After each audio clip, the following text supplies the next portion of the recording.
50,000 करोड़ रुपए के self reliant India fund के तहत 1400 करोड़ रुपए से अधिक एमएसएमई के लिए रिलीज हुए हैं। सभी लाभार्थियों को, पूरे एमएसएमई सेक्टर को मैं इसके लिए बहुत बहुत बधाई देता हूं, अनेक अनेक शुभकामनाएं देता हूं।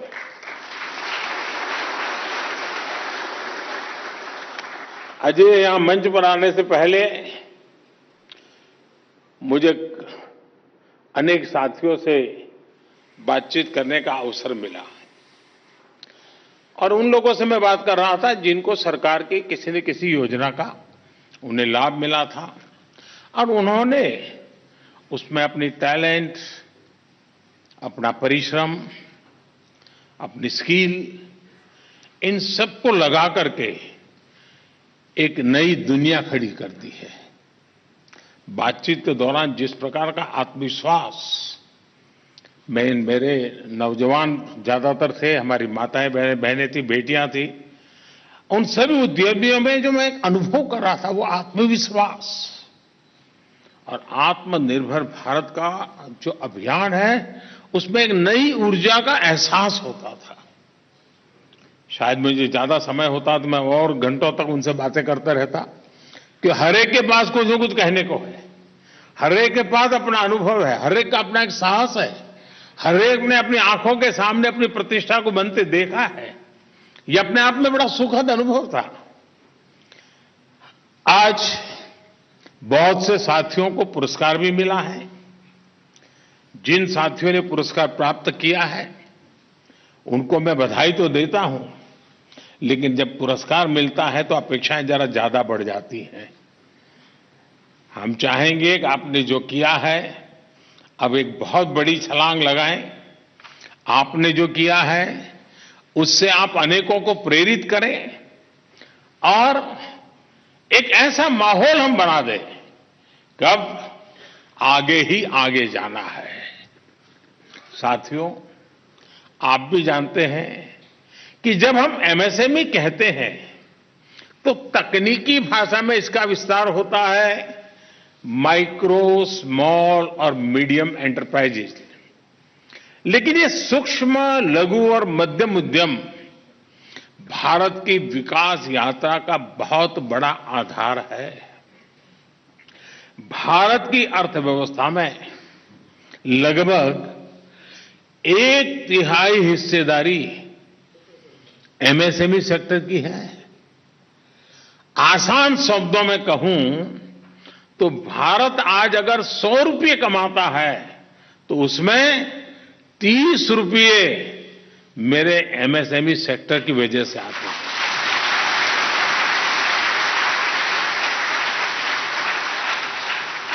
एमएसएमई सेक्टर को सशक्त करने का मतलब है पूरे समाज को सशक्त करना, सबको विकास के लाभ का भागीदार बनाना, सबको आगे बढ़ाना। इस सेक्टर से जुड़े करोड़ों साथी देश के ग्रामीण क्षेत्रों से आते हैं। इसलिए एमएसएमई सेक्टर देश के सूक्ष्म, लघु और मध्यम उद्योग सरकार की सर्वोच्च प्राथमिकताओं में से एक है। साथियों, आज पूरी दुनिया भारत की अर्थव्यवस्था की गति को देखकर प्रभावित है और इस गति में बहुत बड़ी भूमिका हमारे एमएसएमई सेक्टर की है। इसलिए एमएसएमई आज मैक्रो इकोनॉमी की मजबूती के लिए भी जरूरी है। आज भारत जितना निर्यात कर रहा है उसमें बहुत बड़ा हिस्सा एमएसएमई सेक्टर का है। इसलिए एमएसएमई आज मैक्सिमम एक्सपोर्ट्स के लिए जरूरी है।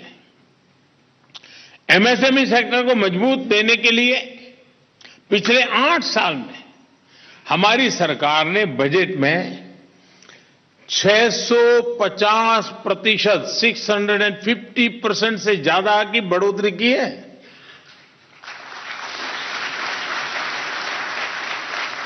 और इसलिए हमारे लिए एमएसएमई का मतलब है maximum support to micro, small and medium enterprise.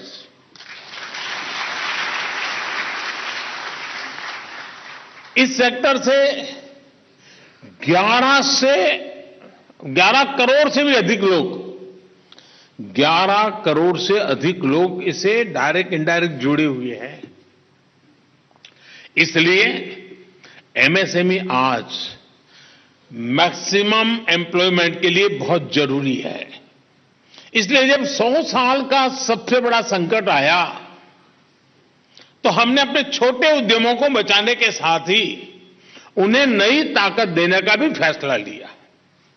केंद्र सरकार ने emergency credit line guarantee scheme के तहत 3.5 लाख करोड़ रुपए की मदद एमएसएमई के लिए सुनिश्चित की।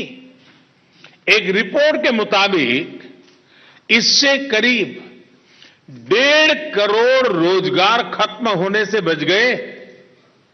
ये बहुत बड़ा आंकड़ा है। दुनिया के कई देशों की आबादी से भी ज्यादा बड़ा आंकड़ा है ये। आपदा के समय मिली यही मदद आज देश के एमएसएमई सेक्टर के नए रोजगार के निर्माण के लिए प्रोत्साहित कर रही है। हमने इस साल के बजट में emergency credit line guarantee scheme को अगले साल मार्च तक बढ़ाने की भी घोषणा की है। इसके अंतर्गत जो भी इसके अंतर्गत आते हैं उनको भी 50,000 करोड़ रुपए से बढ़ाकर अब 5 लाख करोड़ रुपए कर दिया गया है, 10 गुना ज्यादा। साथियों, आजादी के इस अमृत काल में हमारे एमएसएमई भारत की आत्मनिर्भरता के विराट लक्ष्य की प्राप्ति का भी बहुत बड़ा माध्यम है। एक समय था जब पहले की सरकारों ने इस सेक्टर की शक्ति पर भरोसा नहीं किया, इस सेक्टर को एक तरह से बांध दिया था, उनके नसीब पर छोड़ दिया था। वे अपने बलबूते पर कुछ कर पाए तो कर ले, उनको कोई अवसर मिल जाए तो कुछ आगे बढ़ ले। हमारे यहां छोटे उद्योगों को छोटा बनाकर रखा जाता था, भले उनमें कितनी संभावना क्यों न हो। छोटे उद्योगों के लिए इतनी छोटी परिभाषा तय की गई थी कि आप सब पर हमेशा से दबाव रहता था कि इससे ज्यादा व्यापार किया तो जो फायदे मिलते हैं वो मिलना बंद हो जाएंगे। इसलिए स्कोप था तो भी बढ़ना नहीं चाहता था। अगर बढ़ता था तो कागज पे तो आने ही नहीं देता था, छुप छुप कर थोड़ा बहुत कर लेता होगा। आपकी बात मैं नहीं बताता हूं, वो तो औरों की बात बता रहा। आप लोग कभी बुरा नहीं कर सकते आप लोग तो अच्छे लोग हैं। और इसका एक बड़ा दुष्प्रभाव रोजगार पर भी पड़ता था। जो कंपनी ज्यादा लोगों को रोजगार दे सकती थी वो भी ज्यादा रोजगार नहीं देती थी, ताकि वो सूक्ष्म और लघु उद्योग की सीमा से बाहर चली जाती थी। तो उसको टेंशन रहता था कि भाई इससे नंबर बढ़ना नहीं चाहिए। इस सोच और इन नीतियों की वजह से कितने ही उद्योगों का विकास और प्रगति रुक गई थी। हमने इस रुकावट को दूर करने के लिए एमएसएमई की परिभाषा को बदल डाला और साथ ही सूक्ष्म, लघु और मध्यम उद्योगों की जरूरतों को भी ध्यान रखा। हमने ये सुनिश्चित किया कि उद्यम आगे भी बढ़े और उन्हें जरूरी लाभ और सहायता भी मिलती रहे। अगर कोई उद्योग आगे बढ़ना चाहता है, विस्तार करना चाहता है, तो सरकार न केवल उसे सहयोग दे रही है बल्कि नीतियों में जरूरी बदलाव भी कर रही है। आज होलसेल व्यापारी हो, रिटेल व्यापारी हो, रिटेल वेंडर्स हो ये सभी एमएसएमई की नई परिभाषा के अंतर्गत प्रायोरिटी सेक्टर लैंडिंग के तहत लोन का लाभ ले रहे हैं। और आप जानते हैं इसका मतलब क्या होता है। मैन्युफैक्चरिंग और सर्विस सेक्टर के बीच के अंतर को भी दूर किया गया है। आज जेम के माध्यम से सरकार को सामान और सेवाएं मुहैया कराने के लिए एमएसएमई को बहुत बड़ा प्लेटफॉर्म मिल चुका है। और मैं सभी आप साथियों से और आपके माध्यम से आपके सभी एसोसिएशन को, एमएसएमई सेक्टर में हो, छोटे छोटे लोग कुछ होता है, आप जेम पोर्टल में रजिस्ट्री करवा ही दीजिए। एक बार जेम पोर्टल में है तो सरकार को कुछ भी खरीदना है तो पहले वहां जाना ही पड़ेगा। आप कहेंगे कि मैं नहीं दे पाऊंगा तो फिर कहीं और जाएंगे। इतना बड़ा निर्णय, और सरकार एक बहुत बड़ा खरीदार होती है, उसको अनेकों चीजों की जरूरत पड़ती है और उसे ज्यादातर उन चीजों की जरूरत पड़ती है जिसको आप उत्पादित करते हैं। और इसलिए मैं चाहता हूं कि जेम पोर्टल पर एक मिशन मोड में आप अभियान चलाइए। आज करीब 50-60 लाख लोग उस पर जुड़े हुए हैं जो विक्रेता हैं। ये 2-3-4 करोड़ लोग क्यों नहीं हो सकते हैं, ताकि सरकार भी, उसको भी चॉइस रहेगा कि किस प्रकार से चीजें ली जा सकती हैं। देखिए, पहले सरकारी खरीद में एमएसएमई को कदम जमाने की कितनी मुश्किलें होती थी। उसके लिए बड़ी मुश्किल होता था कि इतना बड़ी रिक्वायरमेंट, इतना बड़ा टेंडर, मैं कहां जाऊंगा। वो बेचारा किसी और को दे देता था, वो जाके देता है। अब जरूरी नहीं है। अगर आप एक थर्मोस भी बेचना चाहते, एक थर्मोस, तो भी जेम पोर्टल से ये देश खरीद सकता है, सरकार खरीद सकती है।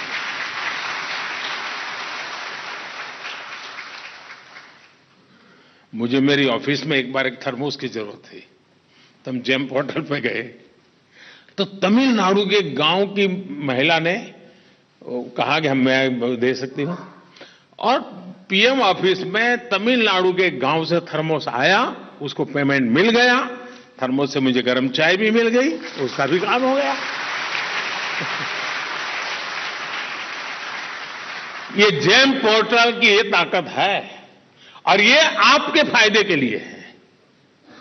आपको इसका जितना फायदा उठा सकते हैं उठाना चाहिए। दूसरा एक महत्वपूर्ण जो निर्णय किया है, 200 करोड़ रुपए तक की सरकारी खरीद में अब ग्लोबल टेंडर नहीं करना, ये हमारी सरकार का निर्णय है। इसका मतलब एक प्रकार से आपके लिए रिजर्वेशन हो गया है। वो अब ये ना हो कि भाई 200 करोड़ तक तो लेना नहीं है, तो जैसे भी तो मोदी जाएगा कहां, उसको तो लेना ही पड़ेगा, ऐसा मत कर रहा। क्वालिटी कॉम्प्रोमाइज मत कर रहा। आप ऐसा करके दिखाइए कि सरकार को निर्णय करने के लिए मजबूर होना पड़े कि आज तो आपने 200 करोड़ किया है, आगे से 500 करोड़ का प्रतिबंध लगा दीजिए, हम 500 करोड़ तक देने के तैयार हैं।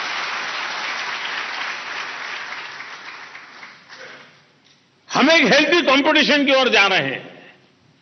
साथियों, ग्लोबल मार्केट में भी एमएसएमई उद्योग देश का परचम और ऊंचा लहराए, इसके लिए निरंतर प्रोत्साहन दिया जा रहा है।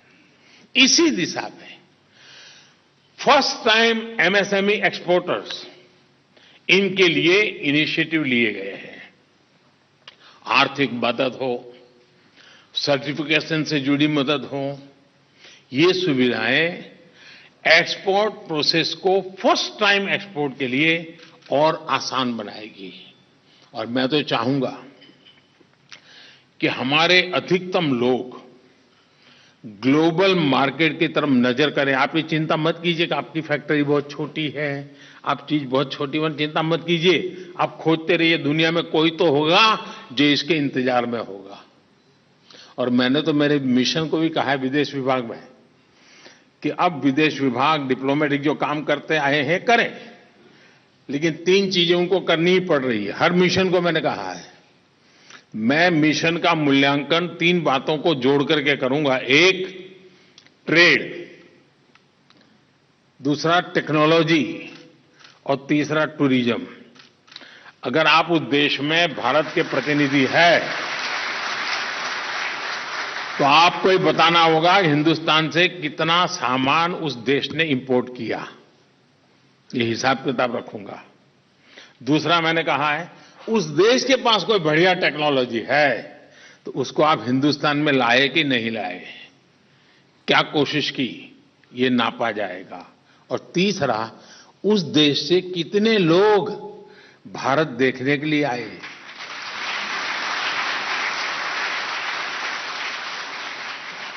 ये 3T जो है ना, आज मिशन पूरे लगे हुए हैं, लेकिन अगर आप उस मिशन का संपर्क नहीं करोगे, आप नहीं बताओगे कि हाँ ये बनाते हैं, आपके देश में वहां ये जरूरत है, तो फिर वो मिशन वाले भी क्या करेंगे।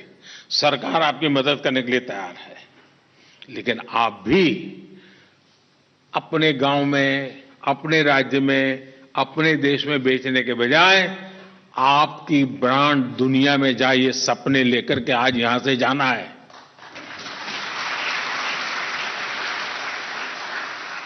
अगली बार मैं पूछूंगा कि पहले 5 देश में माल जाता था, 50 में जा रहा है कि नहीं जा रहा है।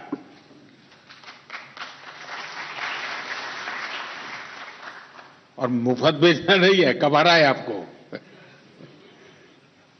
साथियों, बीते 8 वर्षों में एमएसएमई सेक्टर का इतना विस्तार इसलिए हुआ है क्योंकि हमारी सरकार देश के एमएसएमई उद्यमियों, कुटीर उद्योग, हथकरघा, हस्तशिल्प जैसे जुड़े साथियों पर भरोसा करती हैं। हमारी नीयत और हमारी निष्ठा बिल्कुल साफ है और इसी का परिणाम नजर आ रहा है। हम कैसे बदलाव लाए हैं, इसका एक उदाहरण प्रधानमंत्री रोजगार सृजन कार्यक्रम भी है। 2008 में जब देश और पूरी दुनिया आर्थिक मंदी की चपेट में था,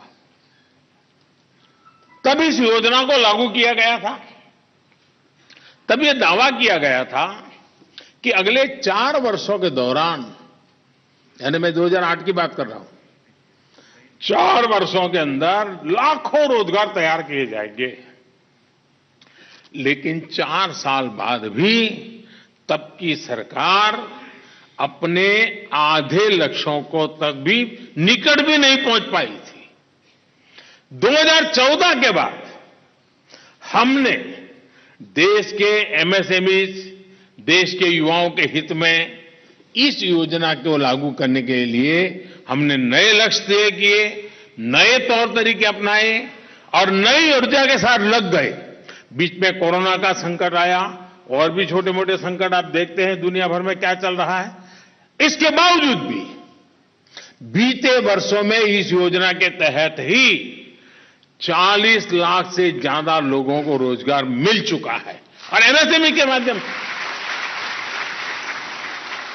इस दौरान उन उद्यमों को लगभग 14,000 करोड़ रुपए की मार्जिन मनी सब्सिडी दी गई है। इससे देश में लाखों नए उद्यम शुरू हुए हैं। देश के युवाओं को बड़ी संख्या में रोजगार देने के लिए इस योजना में आज नए आयाम जोड़े जा रहे हैं। अब इस योजना के दायरे में आने वाले प्रोडक्ट्स, इसकी कॉस्ट लिमिट का बढ़ा दिया गया है। मैन्युफैक्चरिंग सेक्टर में इसे 25 लाख रुपए से बढ़ाकर 50 लाख, तो सर्विस सेक्टर में इसको 10 लाख रुपए से बढ़ाकर के 20 लाख कर दिया गया है, यानी एक प्रकार से डबल। यही नहीं, जो 100 से अधिक हमारे एस्पिरेशनल डिस्ट्रिक्ट्स है, आज आपने देखा होगा एस्पिरेशनल डिस्ट्रिक्ट ने इसमें काम जो किया है उनको भी आज हमने सम्मानित किया, क्योंकि जिन जिलों को राज्य भी गिनता नहीं था, उन जिलों में आज वो ताकत आई है कि हिंदुस्तान को उनको सम्मानित करने का नौबत आ गई है। ये बदलाव कैसे आता है, इसका नमूना है।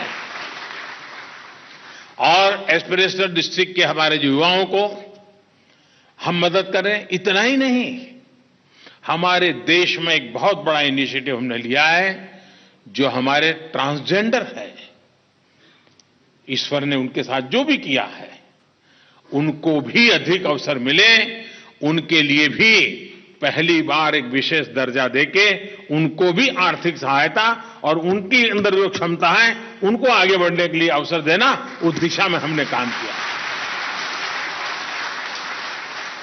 साथियों, सही नीतियां हो और सबका प्रयास हो तो कैसे बड़ा बदलाव आता है, इसका एक बड़ा उदाहरण अभी हम जब फिल्म देख रहे थे उसमें भी उसका उल्लेख था, हमारा खादी। आजादी के शुरू में तो खादी याद रही, धीरे धीरे खादी सिकुड़ करके नेताओं का कॉस्ट्यूम बन गया। नेताओं के लिए ही बच गई वो, बड़ा बड़ा कुर्ता पहनो, चुनाव लड़ो, यही चलता था। उस खादी में फिर से प्राण भरने का काम किया। पहले की जो नीतियां थी उसको आज देश भली भांति जानता है। अब पहली बार खादी और ग्रामोद्योग का टर्नओवर 1 लाख करोड़ रुपए के पार पहुंचा है। ये इसलिए संभव हुआ है क्योंकि गांवों में हमारे छोटे छोटे उद्यमियों ने, हमारी बहनों ने, हमारी बेटियों ने बहुत परिश्रम किया है। बीते 8 वर्षों में खादी की बिक्री 4 गुना बढ़ी है, 4 गुना। बीते 8 वर्षों में खादी और ग्रामोद्योग में 1.5 करोड़ से ज्यादा साथियों के लिए रोजगार के अवसर सृजित हुए हैं। अब भारत की खादी लोकल से ग्लोबल हो रही है। विदेशी फैशन ब्रांड भी खादी की तरफ आकर्षित हो रही है। हमारा उस पर भरोसा होना चाहिए। हम अगर भरोसा नहीं करेंगे तो दुनिया कौन भरोसा करेगी? आप अपने घर में अपने बच्चे का सम्मान नहीं करोगे तो आप चाहोगे कि मोहल्ले वाले करें? हो सकता है क्या? नए नए क्षेत्रों से नए नए बाजारों के लिए नए रास्ते बने हैं, जिसका छोटे उद्योगों के लिए बहुत फायदा हो रहा है। साथियों, एंटरप्रेन्योरशिप, उद्यमशीलता आज हमारे गांव, गरीब, छोटे शहरों कस्बों के परिवारों के लिए सहज विकल्प बन रही है। इसका एक बड़ा कारण है लोन मिलने में आसानी। 2014 से पहले तक भारत में बैंकों के दरवाजे तक पहुंचना सामान्य मानव के लिए बहुत मुश्किल था। बिना गारंटी के बैंक से ऋण पाना लगभग असंभव था। गांव, गरीब, भूमिहीन, छोटे किसान, छोटे दुकानदार की गारंटी कौन देगा भला? और बिना गारंटी वो करेगा क्या? उसको साहूकार के पास जाना पड़ता था। बैंक लोन नहीं देते थे और दूसरी जगह से जब लेते थे तो ब्याज से मर जाते थे, कर्ज के बोझ में डूब जाते थे और इसलिए वो बड़ी डिफेंसिव जिंदगी जीने के लिए मजबूर हो जाता था। ऐसी स्थिति में गांव में रहने वाले गरीब, दलित, वंचित, शोषित, पिछड़े, आदिवासी, इनके बेटा बेटी स्वरोजगार के बारे में सोचते ही नहीं थे।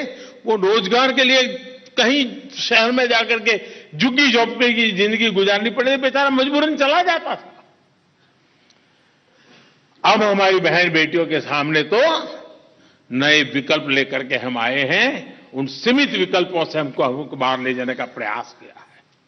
साथियों, इतने बड़े देश का तेज विकास सबको साथ लेकर ही हो सकता है। इसलिए 2014 में सबका साथ सबका विकास के मंत्र पर चलते हुए हमने इस दायरे को बढ़ाने का फैसला लिया है। इसके लिए हमने रिफॉर्म्स का, नई संस्थाओं के निर्माण का, स्किल डेवलपमेंट और एक्सेस टू क्रेडिट का रास्ता चुना। उद्यमशीलता को हर भारतीय के लिए सहज बनाने में मुद्रा योजना की बहुत बड़ी भूमिका है। बिना गारंटी के बैंक लोन की इस योजना ने महिला उद्यमियों, मेरे दलित, पिछड़े, आदिवासी उद्यमियों का एक बहुत बड़ा वर्ग देश में तैयार किया है और नए नए क्षेत्रों में किया है, दूर सुदूर गांवों में किया है। इस योजना के तहत अभी तक लगभग 19 लाख करोड़ रुपए ऋण के तौर पर दिए गए हैं। 19 लाख करोड़ रुपए। और लोन लेने वालों में लगभग 7 करोड़ ऐसे उद्यमी हैं जिन्होंने पहली बार कोई उद्यम शुरू किया है और वो एक नए उद्यमी बने हैं। यानी मुद्रा योजना की मदद से 7 करोड़ से अधिक साथी पहली बार स्वरोजगार से जुड़े हैं। और खुद जुड़े इतना ही नहीं है, किसी ने 1 को, किसी ने 2 को, किसी को 3 को अपने यहां रोजगार दिया है। वो जॉब सीकर नहीं, वो जॉब क्रिएटर बना है।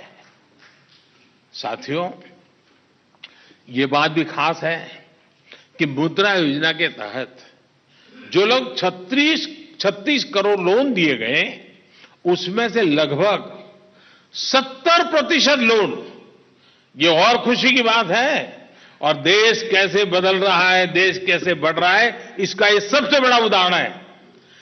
ये जो लोन दिए गए हैं उसमें 70%, 70% महिला उद्यमी है।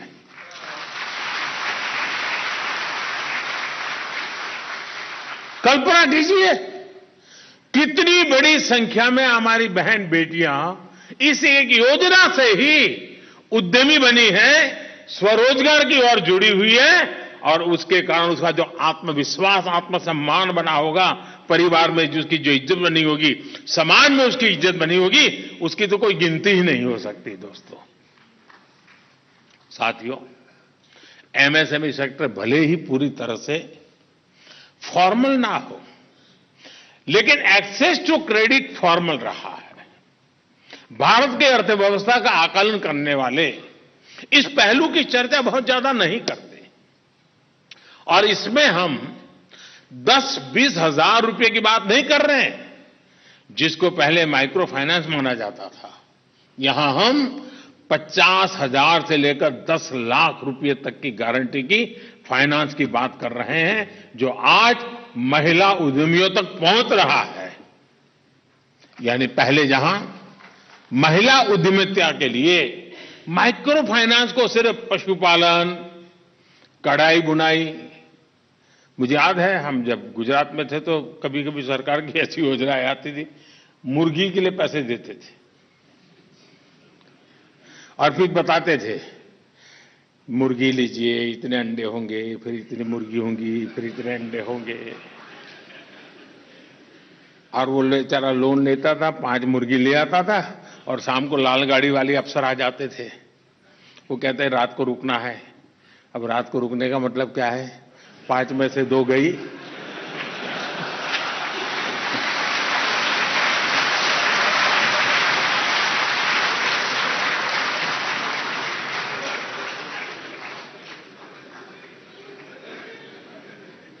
हम सबने देखा है ना। आज वक्त बदल चुका है दोस्तों। ऐसी छोटी छोटी चीजों में सब सीमित रखा गया था। हमने मुद्रा योजना के माध्यम से पूरे व्याप को बदल दिया, उसका हौसला बुलंद बना दिया। 10 लाख रुपए से उठाओ, करो कुछ। मुझे जानकर के बहुत अच्छा लगा कि उद्यम पोर्टल पर रजिस्टर्ड कुल एमएसएमई के से करीब 18% महिलाएं हैं। ये भी अपने आप में बहुत अच्छी बात है। ये भागीदारी और बढ़े, इसके लिए हमें मिलकर काम करना होगा। साथियों, एंटरप्रेन्योरशिप में ये इंक्लूसिवनेस, ये आर्थिक समावेश ही सही मायने में सामाजिक न्याय है। क्या आपने कभी सोचा था कि रेहड़ी, ठेले, पटरी पर अपना छोटा सा काम करने वाले साथियों को बैंकों से ऋण मिलेगा? मैं बिल्कुल विश्वास से कहता हूं जी, जिस बैंक मैनेजर के घर में सालों से जो सब्जी पहुंचाता होगा, सालों से अखबार उनके यहां डालता होगा, उसको भी शायद उस बैंक वाले ने कभी लोन नहीं दिया होगा। क्योंकि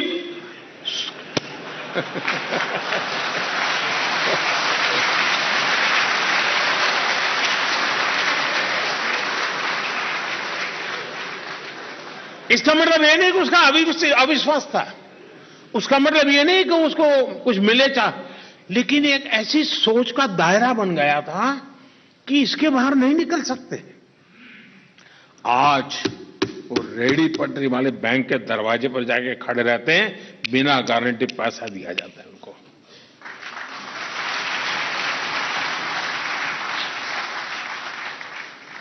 और स्कीम का नाम है स्वनिधि। आज पीएम स्वनिधि योजना के तहत लाखों ऐसे साथियों को सिर्फ ऋण ही नहीं मिल रहा, बल्कि उनके छोटे कारोबार को बड़ा करने का रास्ता भी मिला है। हमारे जो साथी गांव से शहर आते हैं, सरकार इनको एक साथी की तरह सपोर्ट कर रही है और ये मेहनत करके अपने परिवार को गरीबी के कुचक्र से बाहर निकलने के लिए प्रयास कर रहे हैं। और आपको जानकर के खुशी होगी, अगर मैं आपको कहूं कि आप डिजिटल पेमेंट कीजिए तो आप 50 बार सोचेंगे, डिजिटल पेमेंट करूंगा तो रिकॉर्ड बनेगा, रिकॉर्ड बनेगा तो मोदी देखेगा, मोदी देखेगा तो किसी इनकम टैक्स वाले को भेजेगा, इसलिए डिजिटल नहीं करूंगा। आपको खुशी होगी, सब्जी दूध बेचने वाले मेरे ठेले वाले डिजिटल पेमेंट कर रहे हैं, डिजिटल पेमेंट कर रहे हैं।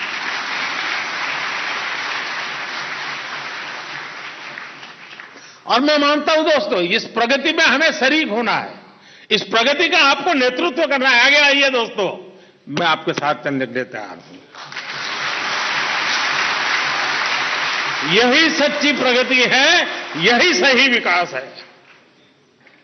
मैं आज इस कार्यक्रम के माध्यम से एमएसएमई सेक्टर से जुड़े अपने हर भाई बहन को ये विश्वास दिलाता हूं, सरकार आपकी जरूरतों को पूरा करने के लिए, आपकी आवश्यकताओं को पूरा करने के लिए नीतियां बनाने के लिए तैयार है, निर्णय करने के लिए तैयार है और प्रोएक्टिवली आपका हाथ पकड़ के चलने के लिए तैयार है। आप आगे आइए दोस्तों।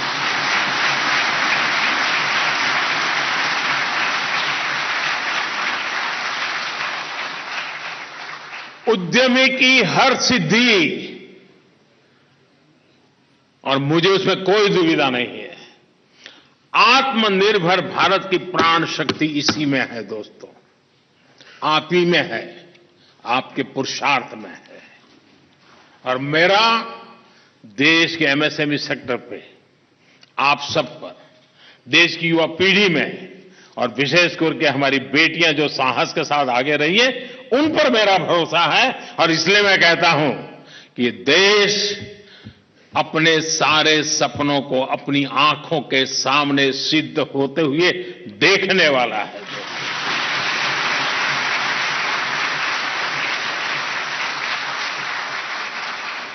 आप अपनी आंखों के सामने देखेंगे, हां ये बदला हुआ, ये हुआ, आपको दिखेगा जी। देश के एमएसएमई सेक्टर से मेरा आग्रह है कि सरकार की इन योजनाओं का पूरा लाभ उठाएं। और आपके एसोसिएशन में चाहूंगा, मैं आज से देखना शुरू करूंगा, जैम पोर्टल पर इसी हफ्ते में 1 करोड़ लोग, ज्यादा बढ़े कि नहीं बढ़े, मैं देखना चाहता हूं। जरा एसोसिएशन के लोग आओ मैदान में, सरकार आपसे लेने के लिए तैयार है, आप जुड़िए तो सरकार को बताइए मैं ये बनाता हूं, ले लो। आप देखिए, बिना हिचकिच हर चीज आपकी चली जाएगी जी। साथियों, मुझे अच्छा लगा, जिन साथियों को सम्मान करने का मुझे अवसर मिला है, इसका मतलब ये नहीं है कि और लोग नहीं करते होंगे, वो भी अपनी तैयारी करें, अगली बार आपको सम्मान करने का मुझे मौका मिले, अधिक लोगों को सम्मान करने का मौका मिले।